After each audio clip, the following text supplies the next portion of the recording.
Yes, the Minneapolis shooter was transgender. Let's get into this before the conservatives turn it into something that it's not. Here's what we know so far. 23-year-old Robin Westman, pictured here, is the alleged shooter. They were born male, legally changed their name and gender in 2020. Apparently, the gunman's mother worked for the church at one point, so that's the only tie to the church that they have so far. Now, I can already tell that this is probably going to do immense damage to the reputation of the transgender community in America. But if the shooter was a cisgender straight white man, which most of them were, then their gender identity would not have even been mentioned in this story. And as you can imagine, right-wing media is already salivating over the fact that this person was trans. In every single study on mass shootings in the US, 95% of the shooters have been straight white cisgender men. Trans people make up 1% of the population, so they are definitely not the face of mass shootings. So please don't fall for any hype that the right-wing media is going to start slinging out towards the trans community. The shooting didn't happen because somebody was transgender. The shooting happened because we have a mental health crisis in this country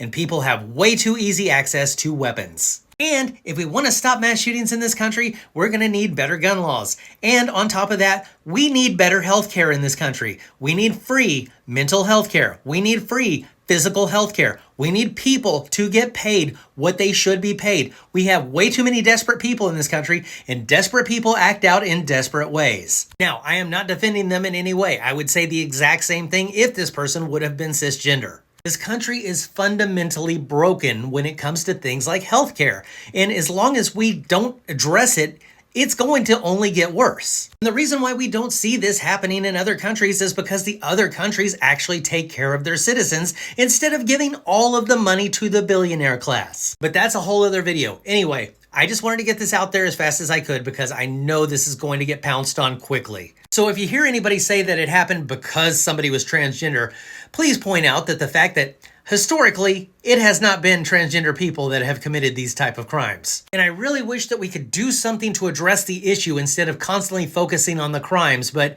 we live in America. I guarantee you if we just addressed gun laws and prioritized healthcare in this country, this would not happen on the regular. But as long as we don't take care of those things, this is just going to keep happening over and over and over again. Because if we refuse to address these things, then these shootings aren't accidents. They're not tragedies. They're choices. And those choices are being made by the people that we keep electing.